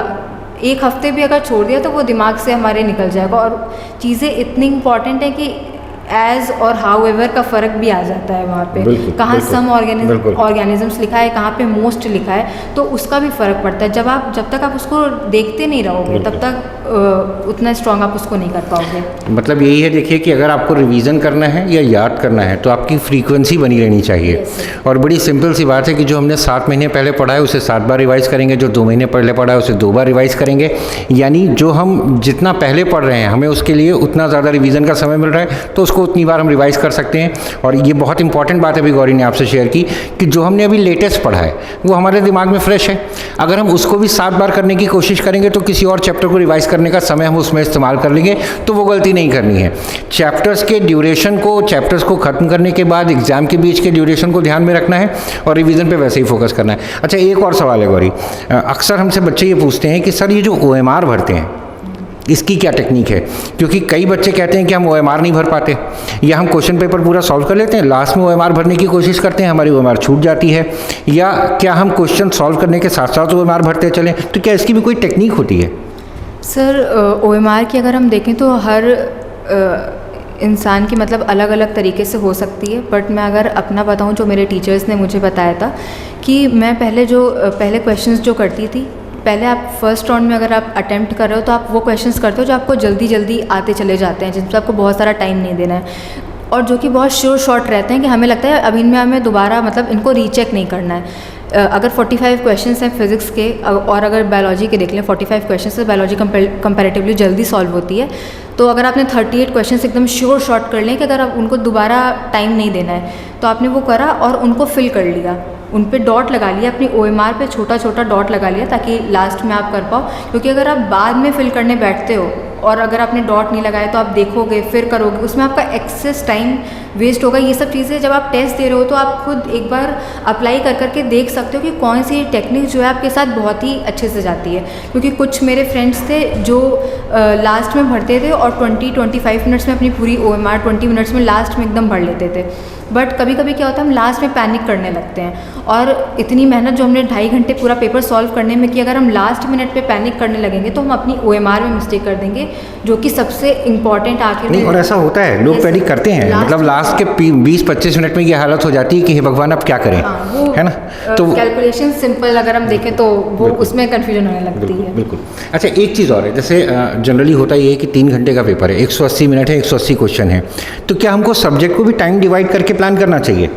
यस सर, ये तो बहुत ही इंपॉर्टेंट है कि हम सब्जेक्ट्स को मतलब टाइम डिवाइड करके, जब सबसे पहले हमारा फोकस है कि हमारा एक इतने डिसेंट स्कोर आ जाए कि हम अपने गवर्नमेंट कॉलेज का जो हमारा एम है उसको हम ले लें, तो उसके लिए हमें चाहिए कि 620 प्लस हमें स्कोर करना है, जिसमें से हम देखें कि बहुत ही ईजिली हम बायोलॉजी बहुत ईजिली कर सकते हैं। क्योंकि उसमें ये रहता है कि हम बहुत सारी चीज़ें पढ़ के जो गए रहते हैं तुरंत हम अटैम्प्ट करेंगे तो फ्रेशली दिमाग में रहता है, हम उसको अटैम्प्ट करते रहते हैं और उसमें क्वेश्चन हमारे आते रहते हैं, तो एक कॉन्फिडेंस डेवलप हो जाता है। तो आप बायो को हम देखें तो इतनी अच्छा हमारा रिवीजन हो जाना चाहिए कि 30 to 35 मिनट्स में हम अपने मैक्सिमम क्वेश्चंस जो फर्स्ट राउंड हम दे रहे हैं अपने पेपर को उसमें हम कर लें, और सेकेंड राउंड में देखने के लिए हमारे पास बहुत ही कम क्वेश्चन बचें। क्योंकि बायोलॉजी एक ऐसा सब्जेक्ट है क्योंकि उसका सोर्स हमारे पास कन्फाइंड है कि 2 NCERT पढ़नी है, तो आप उसको जितनी बार पढ़ लोगे उतना ज़्यादा टाइम आपका डिडक्ट हो जाएगा। अटेम्प्ट करने में टाइम आपका उतना कम लगेगा क्योंकि क्लैरिटी रहेगी आपने स्टेटमेंट देखा, आपको तुरंत रिलेट कर गया कि ये वही है, तो आपको टाइम मतलब वहाँ पे देना ही नहीं पड़ा। तो जितना ज़्यादा आपका रिविजन रहेगा उतना ही कम आपका बायोलॉजी का टाइम बायोलॉजी का टाइम अटेम्प्ट करने का रहेगा। तो आपने अगर फर्स्ट राउंड में देखा तो बायोलॉजी का आपने टाइम दे दिया, और फिर कंपैरेटिवली कुछ स्टूडेंट्स को केमिस्ट्री में और फिजिक्स में से ज़्यादा टाइम लगता है, केमिस्ट्री में भी किसी को केमिस्ट्री वीक रहती है तो केमिस्ट्री में ज़्यादा टाइम लगता है। तो जो वहाँ से आप अपना टाइम सेव कर रहे हो वो आप फिजिक्स और केमिस्ट्री में दो, और केमिस्ट्री में भी कुछ क्वेश्चंस हमारे थ्योरेटिकल होते हैं, फिजिक्स में भी हमारे कुछ क्वेश्चंस थ्योरेटिकल होते हैं, तो उसमें हम टाइम अपना सेव कर सकते हैं। वहाँ भी हम अगर हमारी क्लैरिटी है कॉन्सेप्ट्स की तो जल्दी से उसको करके वो टाइम जो है हम अपने जहाँ पे हमें सॉल्व करना है हम वहाँ पे लगा सकते हैं, ताकि हमारी कोई भी सिली मिस्टेक्स ना हो और हम अपनी सिली मिस्टेक्स को बचा सकें। गुड। देखिए, ये बड़ा इंपॉर्टेंट पॉइंट है, मतलब OMR को भरने को लेकर के बहुत सारे सवाल हम लोगों के पास आते रहते हैं। तो अभी जो गौरी ने आपसे शेयर किया, मुझे लगता है ये एक बहुत इंपॉर्टेंट पार्ट है। जो सब्जेक्ट आपका स्ट्रांग है, जिस सब्जेक्ट में आपको लग रहा है कि आप बहुत अच्छा परफॉर्म कर सकते हैं, बाकी सब्जेक्ट से बेटर हैं, आप उस सब्जेक्ट को फर्स्ट राउंड में उठाइए, सेकेंड राउंड में आप सेकेंड सब्जेक्ट उठाइए, थर्ड राउंड में थर्ड सब्जेक्ट। अच्छा, एक चीज़ और है, जब ये लोग क्वेश्चन पेपर सॉल्व हो रहा होता है तो एग्ज़ाम हॉल का जो माहौल होता है वो बहुत डरावना होता है, ठीक? और तुमने तो 4 साल इस माहौल को देखा है, तो ये जो डरावना माहौल होता है जब आप जाके बैठते हैं, अगल बगल कैंडिडेट्स बैठे होते हैं, कुछ के चेहरे से लग रहा होता है ये बहुत पढ़ाकू है यार, ये बहुत अच्छा कर देगा, ठीक। तो कई तरह के प्रेशर हॉल में होते हैं हमारे सामने, और फिर हमको ये भी लग रहा होता है पता नहीं हम कितने तैयार हैं। और जैसे भी तुमने बताया कि 22 लाख बच्चे बैठते हैं, तो उन 22 लाख में 2-2.5 लाख बच्चे तो होंगे जो बहुत अच्छे तैयार होंगे। तो उस तरह की सारी बातें दिमाग में रहती हैं, प्लस ये डर भी रहता है कि हे भगवान इस बार क्या होगा, ये हम क्या करेंगे। तो उस प्रेशर को कैसे हैंडल करते हैं एग्ज़ाम हॉल में? सर उस चीज़ के लिए तो ये कहेंगे पैनिक सबको होता है। और पिछली बार जो था 2021 में, मैं ये बताना चाहूँगी कि फर्स्ट क्वेश्चन जैसे मैंने बायोलॉजी कर ली थी और केमिस्ट्री कर ली थी, फिज़िक्स में जब मैंने फर्स्ट क्वेश्चन सॉल्व किया तो वो मेरा नहीं आया, सेकंड क्वेश्चन सॉल्व किया तो मेरा वो भी नहीं आया था। फिर मैं सेक्शन बी पे गई, मुझे इलेक्ट्रिसिटी का एक सर्किट दिखा, तो मेरा इलेक्ट्रिसिटी बहुत ही स्ट्रॉन्ग पोर्शन है, लेकिन मैं तब तक इतना घबरा चुकी थी कि जब मैं वो सर्किट सॉल्व कर रही थी तो मुझे उसका कोई ऑप्शन ही मैच होता नहीं दिख रहा था। उसके बाद मैं लॉजिक गेट्स का मैंने क्वेश्चन देखा, मैंने वो किया तो मेरा वो भी नहीं आ रहा था, और उसके बाद मैंने पूरा पेपर पैनिक की वजह से अपना फिज़िक्स जो था सेक्शन मैंने ख़राब कर लिया था। बट इस बार मैं मेंटली बहुत ही प्रिपेयर होकर गई थी कि अगर मेरे टीचर ने बोला था कि अगर आपके 1-2 क्वेश्चन नहीं आ रहे हैं, अगर मान लीजिए 720 का आपका पेपर है, आपके 4 क्वेश्चन नहीं आ रहे हैं, 16 मार्क्स का अगर आपको नहीं आ रहा है तो सर 704 भी कोई कम बड़ा स्कोर नहीं है। आप उसमें अपने आप को मतलब आप उसमें खेलो और उसमें करने की कोशिश करो। आपके 4 क्वेश्चन नहीं आ रहे, मेरे सर ने यही कहा था कि मैं ये हमेशा कहती थी कि मतलब इतने सवाल कर लिए लेकिन तब भी कहीं सर ऐसा ना हो कि मतलब फ़िज़िक्स में कैसा होगा। तो सर ने ये कहा कि तुम टारगेट अपना करके चलो कि तुम्हें फर्स्ट राउंड में 40 क्वेश्चन एकदम ऐसे कर लेने हैं। और हमेशा ये कॉन्फिडेंस मेरे टीचर देते थे कि मतलब मेहनत करते हुए मैंने तुम्हें देखा है, तुम्हें भले ये इल्यूजन होता है कि हमें आ नहीं रहा है, ये हमें इल्यूजन होता है कि याद नहीं हो रहा है। ये मैं अपने टीचर से बहुत कहती थी कि सर मुझे ऐसा लग रहा है मुझे कुछ याद नहीं हो रहा है, याद नहीं है इस समय, बट ऐसा नहीं होता, वो एग्ज़ाम की वजह से ये इल्यूजन माइंड में क्रिएट होने लगता है। तो आपको उस समय क्या करना है, जब आप एग्जामिनेशन हॉल में बैठे हो तो सबसे पहले तो अपने टीचर्स, अपने पेरेंट्स से आप बात करो, और अननेसेसरी किसी फ्रेंड से ये पूछने के लिए कि कितना तैयार कर लिया है और ये चीज़ पढ़ी है कि नहीं, कोई चीज़ अगर आप छूट गई है तो आप उस पर दिमाग मत लगाओ। ऐसा नहीं है कि जो आपने छोड़ा है वही पेपर में आ जाएगा, ये सारे थॉट्स रहते हैं कि अगर वो पर्टिकुलर सेक्शन वीक है तो कहीं वही तो नहीं आ जाएगा, लेकिन सर ये सब इल्यूजन क्रिएट होता है। अगर कोई इसको बीट कर ले तो वो बहुत ज़्यादा प्रॉफिट उसके लिए क्रिएट कर सकता है। ये चीज़ें हैं जो सिली मिस्टेक करवा देती हैं, पैनिक जो होता है। तो उसके लिए आपको ये कि आपको अपनी तैयारी पे भरोसा रखना है, जितनी मेहनत आपने की है आपको उस पर भरोसा रखना है। तो मेरे टीचर्स यही कहते थे कि उन्होंने मेहनत करते हुए देखा है, तो ये कहते थे कि अपनी मेहनत पे भरोसा रखो, और जो क्वेश्चन ये समझो कि टफ़ आएगा और वो तुमसे नहीं हो रहा है तो फिर वो किसी से नहीं होगा। ये आपको अपना माइंडसेट बना के रखना है, अपने कॉन्फिडेंस को बना के रखना है, पेशेंस बना के रखना है। जितनी तैयारी आपने अभी तक की है वो सब चीज़ मतलब वो 3 घंटे में ही निकलनी है, तो आप वहाँ पे अपना मेंटल पीस को मतलब लूज़ करना तो अफोर्ड ही नहीं कर सकते हो। और सिली मिस्टेक्स भी उसी वजह से होती हैं, और सिली मिस्टेक्स ना हो इसके लिए है कि अपना मेंटली आप बहुत ही पेशेंट रह के आप अपने क्वेश्चन को देखो और अपने तरीके से उसको सॉल्व करो, और कॉन्फिडेंट रहो कि जो भी आपने पढ़ा है पेपर उसी में से ही आएगा। भाई मुझे लग रहा है कि डिस्कशन बहुत फ़ायदे का है, और मेरे ख्याल से जो लोग नीट की तैयारी कर रहे हैं उनके लिए ये बहुत इंपॉर्टेंट होने वाला है। मैं एक बार फिर से कहूँगा कि अगर आप कॉपी पेन लेके नहीं बैठे थे तो ये वीडियो डाउनलोड कर लीजिएगा और इसे बार बार सुनिएगा। जितनी बार इस इंटरव्यू को आप दोहराएंगे उतनी बार आपको आगे का रास्ता और क्लियर दिखाई देने लगेगा। और अगर आप कॉपी पेन लेके बैठे हैं तो इस कॉपी को खोइएगा मत और इस पर ध्यान रखिएगा। चलिए इसी क्रम को आगे बढ़ाते हैं, एक और सवाल गौरी से पूछते हैं। बड़ा सिंपल सा सवाल है। एग्ज़ाम की तारीख 25 है, आज 21 तारीख है, मेरी हालत ख़राब है, अगले 4 दिन मैं कैसे मैनेज करूं? सर ये सबके साथ हो सकता है। मतलब ये बहुत ही बेसिक सी चीज़ है। पहले हम लोग सोचते हैं कि जैसे अगर हमें टेंशन हो रही है, घबराहट हो रही है, हमें लगता है सिर्फ हमें हो रही है, बट ये सबके साथ होता है। ये ऐसा नहीं है कि किसी एक स्टूडेंट के साथ होता है, ये सबके साथ होता है। तो ये मेरे साथ भी बहुत होता था। तो मैं अपने टीचर्स के पास जब जाती थी तो मेरे सर मतलब मुमताज़ सर ने यही कहा था कि जब मैंने कहा था कि सर मतलब कुछ ऐसे क्वेश्चन गलत हो गए थे कि जो मतलब नहीं होने चाहिए थे टेस्ट में, तो सर ने यही कहा था कि घबराना जो है उसको आप कम ऐसे करो कि 17 जुलाई को पेपर था, आपने कहा आप आज पे फोकस करो, जब तुम अपना आज अच्छा करोगे तो 17 जुलाई अपने आप अच्छी हो जाएगी। बिल्कुल। लेकिन अगर आपका टाइम था कि आपको कोई चीज़ आज रिवाइज़ नहीं करनी है, आप पैनिक होने की वजह से उसको रिवाइज़ नहीं करोगे, तो आप ये सोचो कि आप एक तरीके से उसको अपने पोर्शन को अगर बहुत ही डेप्थ में कोई क्वेश्चन उससे आने वाला है और अगर आप उसको रिवाइज़ करते हैं तो आपके दिमाग में वो फ्रेश रहता है। अगर आप रिवाइज़ ना करने के बजाय अपना दिमाग में कोई टेंशन क्रिएट कर रहे हो तो आप वो टाइम डिडक्ट कर रहे हो, जहाँ पे आपके बाकी कॉम्पिटिटर्स वो काम कर रहे हैं, अपना टाइम दे रहे हैं रिवाइज़ करने पे। तो आपको ये देखना पड़ेगा कि खाली अपने हिसाब से काम नहीं करना है। आप इतने सारे लोगों के साथ compete कर रहे हो तो आपको देखना पड़ेगा कि पेशेंस आपको बना के रखना है। बाकी सारे बच्चे पढ़ रहे हैं तो हमको उस दिन तक, जब तक आपका टाइम है कि 25 को पेपर है तो 24 तक 23 तक जो भी चीज़ें आपकी 1-2 चीज़ें हैं बची हुई जो आपको लगता है कि आपको देखनी है वो आप देख लो। फिर एक दिन पहले मैं ये कहूँगी कि जैसे आपको 25 को सर आपने कहा पेपर है तो 24 का आपको ये नहीं सोचना है कि हम इतना बड़ा सिलेबस लेके बैठे हैं कि हम ये सब चीज़ें देख लेंगे, वो प्रैक्टिकली पॉसिबल नहीं है। और अगर हमने कोई ऐसा टारगेट सेट कर लिया और हम अचीव नहीं कर पाए तो एक नेगेटिव थॉट के साथ हम एग्ज़ाम में अपीयर होंगे, तो वो एक ड्रॉबैक है। उसके लिए आप पूरे साल जब आप प्रिपरेशन कर रहे हो 7-8 मंथ्स, तो आप एक कॉपी बनाओ जिसमें आप बहुत ही कंसाइज करके अपने फॉर्मूला को या कोई भी ऐसा टॉपिक या कोई भी ऐसा कंसेप्ट जो आप बार बार भूल जाते हो उसको आप लिख लो और एक दिन पहले आप उस कॉपी को टाइम दो। जो आपकी मिस्टेक कॉपी आपने मेंटेन कर रखी है हर टेस्ट के बाद, जिसमें आपने मिस्टेक्स लिख रखी हैं, उनको देख कर जाओ।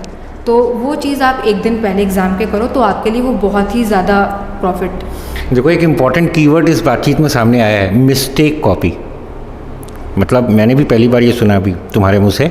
मिस्टेक कॉपी यानी वो कॉपी जिसमें आप अपनी मिस्टेक्स को नोट करेंगे जो आप बार बार करते हैं और एग्ज़ाम से 1 या 2 दिन पहले उस मिस्टेक कॉपी को पूरा टाइम देंगे ताकि आपके दिमाग में ये बातें बैठ सकें कि ये हमारी मिस्टेक्स हैं जो हमें नहीं दोहरानी है। राइट। तो गौरी, सबसे पहले तो इतना सारा समय आपने दिया उसके लिए बहुत बहुत धन्यवाद। मगर अभी एक सवाल और हम पूछेंगे, उसके बाद हम बात खत्म करेंगे। जनरली मैं आपको बताऊं, गौरी का जो फैमिली बैकग्राउंड है ये नॉन मेडिकल बैकग्राउंड है। एक बहुत humble down to earth family से हैं गौरी। एक नॉर्मल मिडिल क्लास फैमिली जैसी हमारी आपकी सबकी है वैसी ही फैमिली से हैं। और नॉन मेडिकल फैमिली होने का मतलब ये है कि गौरी के अचीवमेंट का एक्चुअल वेटेज क्या है ये फैमिली को भी नहीं पता है। नीट के एग्ज़ाम के अगले दिन या 1-2 दिन बाद भी गौरी अगर सुबह लेट उठी हैं तो मम्मी ने ये डांट करके उठाया है कि कोई बहुत बड़ा तीर नहीं मार दिया, उठ जाओ, सुबह 8 बजे तक सोना नहीं है। तो आप ये समझिए कि इतना नॉन मेडिकल बैकग्राउंड, जहाँ पर नीट का जो अचीवमेंट गौरी का है ये 22 लाख लोगों में से है और पोजीशन है 2633। आप समझ सकते हैं इस बात की वैल्यू को। तो एक ऐसी फैमिली जहाँ इतना नॉन मेडिकल बैकग्राउंड है, वहाँ से आके भी हम अचीव कर सकते हैं अगर हमारा फोकस हो, हमारा टारगेट हो, हमने प्लान कर लिया हो और हमने कसम खा ली हो कि हम अचीव करेंगे ही करेंगे, तो बिल्कुल अचीवमेंट होता है। ये सब बातें बेकार की हैं कि हमें फैसिलिटीज़ नहीं मिल रही, हमें सुविधा नहीं मिल रही है। मैं आपको एक चीज़ और ये बताऊँ कि गौरी के घर में इतनी जगह अलग से नहीं है कि गौरी अलग से किसी कमरे में बैठ करके पढ़ सकें, और उस शोर शराबे के बीच में भी गौरी मैनेज करती थी। कई बार इंस्टीट्यूट में यहाँ रुक जाती थी कि घर में शोर बहुत होगा तो हम यहाँ बैठ के पढ़ पाएंगे। तो मतलब कंडीशंस कोई भी हो, अगर आपका टारगेट आपने प्लान कर लिया है, अगर आपने फोकस कर लिया है कि मुझे अचीव करना है, तो जैसे आज यहाँ गौरी है वैसे ही कल आप में से कोई भी यहाँ पर हो सकता है।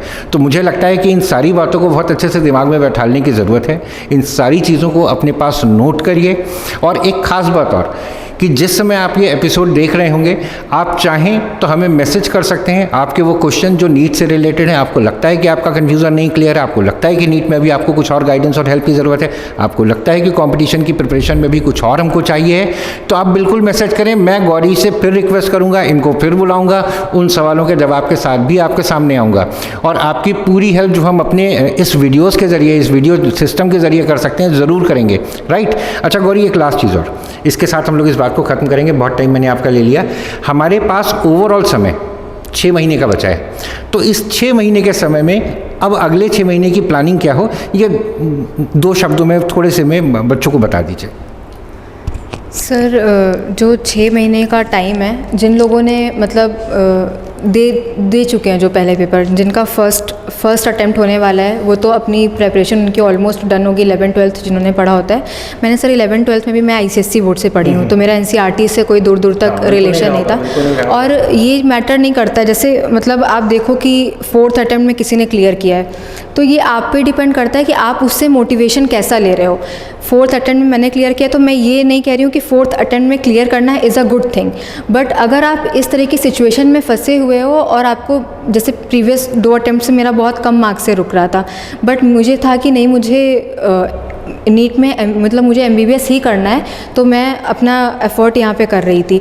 तो आपको ये नहीं देखना है कि मतलब 4th अटैम्प्ट में क्लियर करना अच्छी बात है, ये नहीं इम्पॉर्टेंट है। आपको ये देखना है कि जो एक सेट प्रोसेस है, आप उसको जब फॉलो कर लोगे तो तब वो आपका वो लास्ट अटैम्प्ट होगा। और सर इसी चीज़ के लिए मैं कहना चाहती हूँ, क्या पूछा था क्वेश्चन? मैंने क्वेश्चन ये पूछा था कि ये जो आखिरी का 6 महीना हमारा बचा है ना, इसमें हम लोग क्या करें? सर जो लास्ट 6 मंथ्स हैं, पहले तो मैं उनके लिए बता देती हूँ जिनका फर्स्ट अटैम्प्ट है, वो तो उनकी प्रेपरेशन ऑलमोस्ट डन होगी, मतलब उन्होंने तैयारी कर ली होगी, क्वेश्चन कंप्लीट कर लेंगे, वो रिवीजन प्रोसेस में चल रहे होंगे।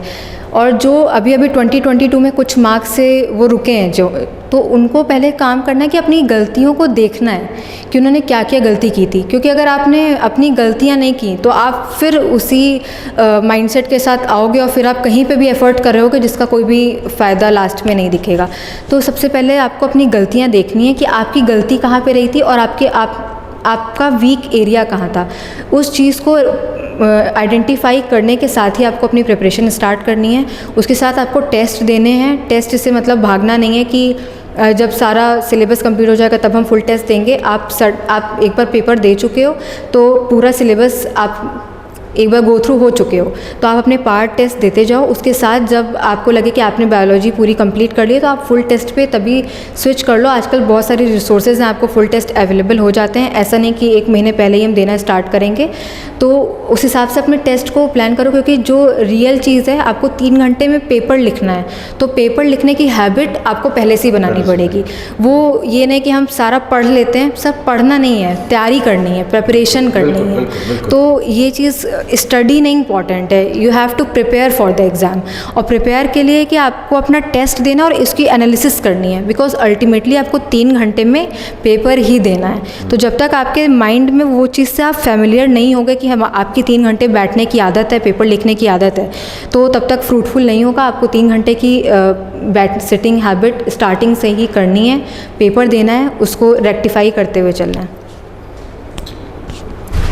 तो बच्चों, आपने ये सारा डिस्कशन सुना भी और देखा भी और समझा भी, और गौरी ने आपके साथ अपने बहुत सारे एक्सपीरियंस शेयर किए। ये जो एक्सपीरियंस आपके साथ शेयर किए ये 4 साल की मेहनत से आए हैं, इस बात को बिल्कुल मत भूलिएगा। और इस बात को बिल्कुल याद रखिएगा कि जैसे प्रेप, PREP, ये 4 पॉइंट्स गौरी ने इस इंटरव्यू में एक्सप्लेन किए, ये आपका फोकस हो। मिस्टेक कॉपी, एक नया कीवर्ड सामने आया है, आप एक मिस्टेक कॉपी बनाएंगे। रिवीजन पॉइंट्स के लिए एक अलग से रजिस्टर बनाएंगे। पैनिक नहीं होना है, जो सब्जेक्ट इजी है उसको लाइटली नहीं लेना है, जो सब्जेक्ट बहुत टफ है उससे डर के भागना नहीं है। एक वेल स्ट्रैटेजिक प्लानिंग के जरिए स्टडी करनी है, टाइम को फोकस रखना है, डे टू डे क्वेश्चंस का टारगेट रखना है कि मुझे 400 क्वेश्चन सॉल्व करने हैं, 450 क्वेश्चन सॉल्व करने हैं। अगर ये सारी चीज़ें हम प्लान करते हैं, अगर ये सारी चीज़ें इंप्लीमेंट करते हैं, तो जहाँ आज गौरी खड़े होकर के आपको ये सारे सजेशन दे रहे हैं, कल आप यहाँ खड़े होकर के और आने वाले एस्पिरेंट्स को अपना एक्सपीरियंस शेयर कर पाएंगे। तो गौरी, सबसे पहले तो बहुत बहुत धन्यवाद, बहुत सारा समय तुमने निकाला। मैं इनके पीछे पिछले 1 महीने से पढ़ा हूँ दोस्तों, समय मांग रहा हूँ कि आ जाओ आ जाओ आ जाओ। अभी डॉक्टर बनी नहीं है मगर अभी से बहुत बिजी हो गई है, और डॉक्टर बनने के बाद तो पता नहीं कितनी बिजी होने वाली है। तो गौरी, तुमने समय निकाला, इसके लिए बहुत बहुत धन्यवाद। जो लोग इस एपिसोड को देख रहे हैं उन्हें आपकी बताई हुई चीज़ों से बहुत हेल्प मिलने वाली है, और ये एक अच्छा काम भी है, एक पुण्य का काम भी है जो आज हुआ है। तो बच्चों, इसका पूरा फ़ायदा उठाइएगा। और मैं और अपनी तरफ से, गौरी की तरफ से और ग्रेविटी की तरफ से आप सब लोगों को यही बोलूँगा कि आप इस चैनल पर जुड़े रहिए, इन इंटरव्यूज़ को देखते रहिए। नेक्स्ट सेशन में हम किसी और कैंडिडेट के साथ होंगे, किसी और टॉपिक पे डिस्कशन कर रहे होंगे, और ये क्रम लगातार ऐसे ही चलता रहेगा। आज गौरी ने आपसे जो कुछ शेयर किया है, इससे रिलेटेड अगर कोई कंफ्यूजन अभी भी आपके दिमाग में है तो ज़रूर मैसेज करिए, आप कमेंट करिए, मैसेज करिए, हम उसको रीड करेंगे। और अगर ज़रूरत पड़ी तो एक बार फिर 1 महीने पीछे पढ़ना पड़ा तो भी 1 महीने पीछे पढ़ के गौरी को बुलाएंगे और वापस इस डिस्कशन को आगे बढ़ाएंगे और आपकी प्रॉब्लम्स को सॉल्व करेंगे। थैंक यू दोस्तों, thank you Gauri, thank you. Sir एक चीज़ और बोली थी। अच्छा रुक जाइए भाई, रुक जाइए। अभी गौरी को कुछ और आपसे शेयर करना है, तो अभी मत बंद करिए, पहले ये देख लीजिए फिर जाइए। गौरी, मैं ये कहना चाहती हूँ सर कि जैसे सब लोग कहते हैं मोटिवेशन के लिए कि मोटिवेशन नहीं आ रहा है पढ़ने का, तो सबको ऐसा लगता है जब हम लोग नीट में जब एक एस्पिरेंट तैयारी कर रहा होता है कि ये सारी चीज़ें बहुत सारा कोर्स है, बट अगर आप मेडिकल में देखोगे तो जो आप पढ़ रहे हो उससे बहुत ज़्यादा आपको पढ़ना है, और जितने एफ़र्ट्स आप यहाँ पे लगा रहे हो उससे ज़्यादा एफ़र्ट्स आपको आगे देने हैं। आपके अभी 38 चैप्टर आपको देखो तो सिर्फ आपकी बायोलॉजी के 38 चैप्टर हैं, आगे फर्स्ट ईयर में आपकी बायोकेमिस्ट्री में ही सिर्फ 45 चैप्टर होने वाले हैं। तो आप ये मत सोचो कि मतलब ये बहुत ज़्यादा है, आप ये सोचो कि आपको इसमें, आप साइंस के स्टूडेंट हो, आप कैसे नई चीज़ें सीख रहे हो इन सब्जेक्ट्स को पढ़ते हुए, और जब ये चीज़ को आप अच्छे से करोगे तो बहुत सारे अच्छे टॉपिक्स, बहुत सारी डिफरेंट चीज़ें एनसीईआरटी के अपार्ट बहुत सारी अच्छी चीज़ें आपका वेट कर रही हैं।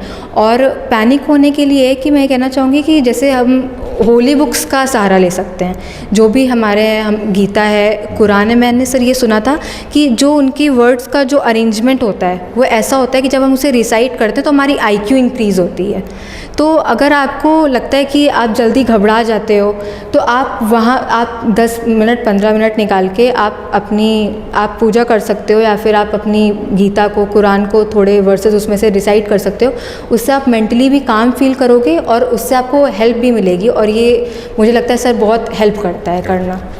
यस। और कुछ करेंगे? तो ये लास्ट पॉइंट भी इम्पॉर्टेंट है। कहने का मतलब ये है कि अगर आपको लगे कि आपका फोकस बिगड़ रहा है, अगर आपको लगे कि चीज़ें आपसे हैंडल नहीं हो रही हैं, अगर चीज़ें आपको विचलित कर रही हैं, पैनिक कर रही हैं, तो आप किसी ऐसी तरफ अपने ध्यान को डाइवर्ट करिए जो आपको इंटरनल कामनेस दे, जो आपके फोकस को वापस रीगेन करने में हेल्प करे। और उसके लिए जैसा भी गौरी ने बताया कि गीता है, कुरान है, रामायण, बहुत सारे ऐसे ग्रंथ हमारे पास हैं जिनको स्टडी करके हम अपने आप को रिलीफ फील करा सकते हैं, हम अपने आप को रिलैक्स फील करा सकते हैं। तो उस तरफ भी जा सकते हैं, मगर ये ध्यान रखना है कि वहाँ से वापस लौट के फिर नीट पे आना है, वहीं रुक नहीं जाना है, क्योंकि रास्ता बदल जाएगा। आपको डॉक्टर बनना है, और डॉक्टर भी ईश्वर का भेजा हुआ दूत ही है जो लोगों को जीवन देता है। ठीक है, तो अपने टारगेट पे बने रहिए और इन चीज़ों को इसी तरह कंटिन्यू रखिए। 6 महीने का जो अगला समय है ये वो डिसाइडिंग टाइम है जो ये तय करेगा कि आप इसके बाद डॉक्टर बनने वाले हैं या भी 1 साल और लगाने वाले हैं। तो मुझे लगता है 1 साल और लगाने की नौबत ना है, वो ज़्यादा अच्छा है। इतनी सारी इंपॉर्टेंट इन्फॉर्मेशन आपके पास आ चुकी है, उसका अगले 6 महीने में बेहतर इस्तेमाल करिए और अच्छे से नीट परफॉर्म करिए, बढ़िया स्कोर करिए, अपने पेरेंट्स को प्राउड फील कराइए, खुद को प्राउड फील कराइए, अपने फ्रेंड्स को प्राउड फील कराइए और हमें भी प्राउड फील कराइए। ठीक है दोस्तों, thank you Gauri, once again thank you for coming.